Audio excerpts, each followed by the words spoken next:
Good morning. आज हम सामाजिक विज्ञान की क्लास में प्रकरण कोयला का अध्ययन करेंगे। कोयला उत्पादन की दृष्टि से देखें, कोयला उत्पादन की दृष्टि से भारत का विश्व में तीसरा स्थान है। कौन सा स्थान है? तीसरा। कोयला उत्पादन की दृष्टि से भारत का विश्व में तीसरा स्थान है। और प्रथम स्थान की बात करें, प्रथम स्थान पर कौन सा है? चीन। और द्वितीय स्थान की बात करें तो अमेरिका। ये विश्व में कोयला उत्पादक देश है। अब कोयला उत्पादक की जो प्रक्रिया है, यह जो कोयला भारत में जो प्राप्त होता है, भारत में कोयला प्राप्ति क्षेत्र ये दो हैं। कितने हैं? दो, जिसे हम जीटी कह सकते हैं। जीटी का अर्थ है, जी का अर्थ है गोंडवाना कालीन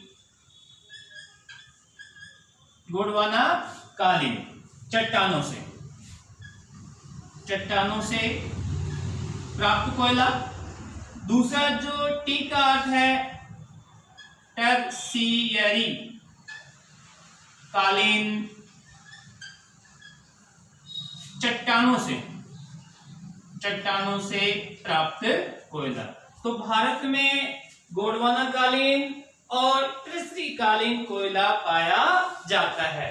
और कोयले को हम जीवाश्म कोयला है। कैसा है? कोयला जीवाश्म ईंधन है। कैसा है? जीवाश्म ईंधन है कोयला। आप देखते हैं कि भारत में जो कोयला है, कार्बन की मात्रा के आधार पर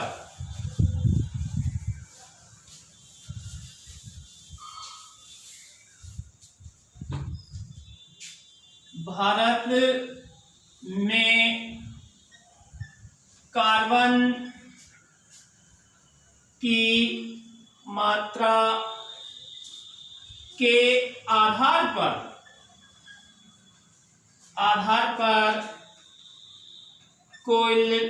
कोयला 4 प्रकार का पाया जाता है। 4 प्रकार का पाया जाता है। अब कार्बन की मात्रा के आधार पर जो कोयले का जो प्रकार है, कोयला प्रकार देखते हैं कौन कौन सा है। 4 प्रकार कोयला कौन कौन सा है? सबसे पहले आता है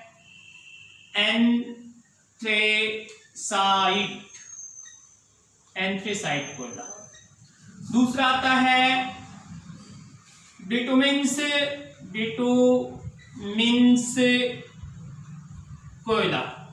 दूसरा कोयला कौन सा है? बिटुमिन्स कोयला। तीसरा आता है लिग्नाइट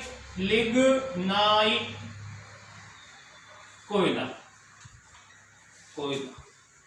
और लास्ट जो कोयला आता है, चौथा, ये पिट कोयला आता है। कौन सा आता है? पिट कोयला।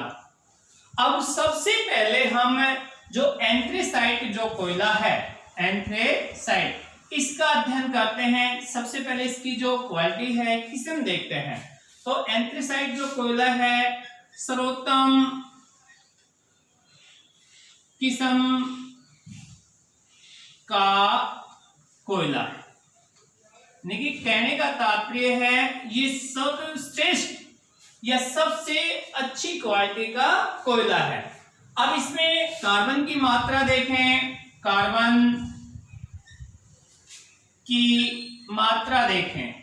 इसमें जो कार्बन की मात्रा है वो 60 से 80% इसमें कार्बन पाया गया है। इसमें कार्बन कितना पाया गया है? 60 से 80% कार्बन, सॉरी इसमें 80 से 90%, इसमें कार्बन की मात्रा कितनी पाई गई है? 80 से 90% कार्बन की मात्रा पाई गई है। अब इसका जो उपयोग है, उपयोग जो एंथ्रेसाइट जो कोयला है, इसका उपयोग हम स्टील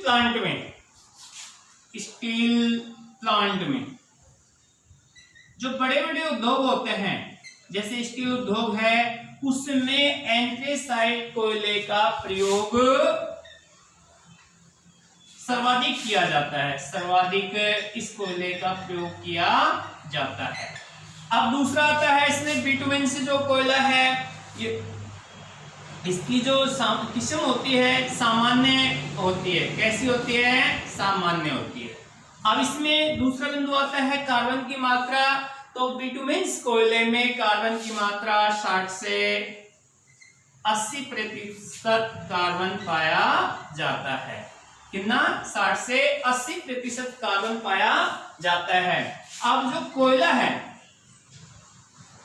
कोयले को जलाने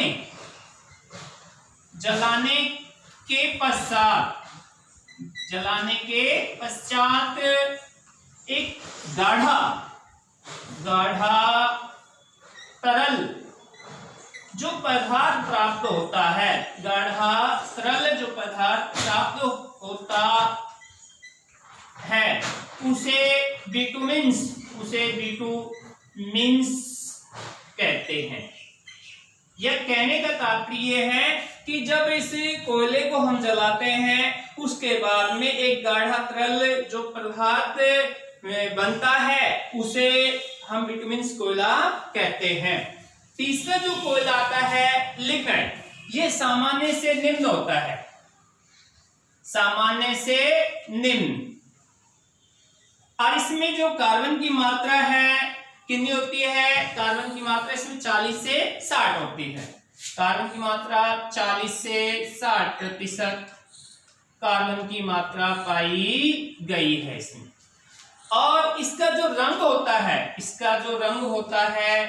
कैसा होता है? रंग इसका भूरा होता है, इसलिए इसे भूरा कोयला भी कहते हैं। इसलिए इसे कौन सा कोयला कहते हैं? भूरा कोयला भी कहते हैं। अंतिम जो प्रकार का जो कोयला होता है पिट, ये निम्न कोयला होता है। ये कैसा कोयला होता है? निम्न कोयला होता है। और इसमें जो कार्बन की मात्रा है, ये 25 से 35% इसमें कार्बन की मात्रा पाई गई है। और जो यह कोयला है, यह कोयला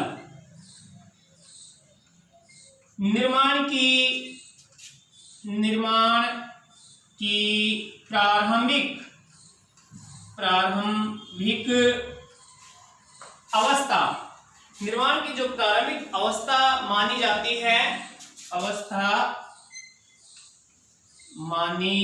जाती है।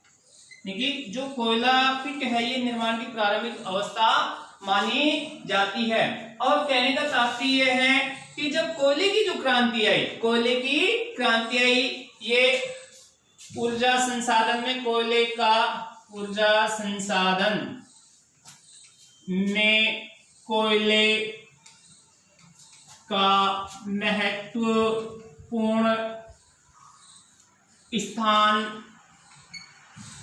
औद्योगिक क्रांति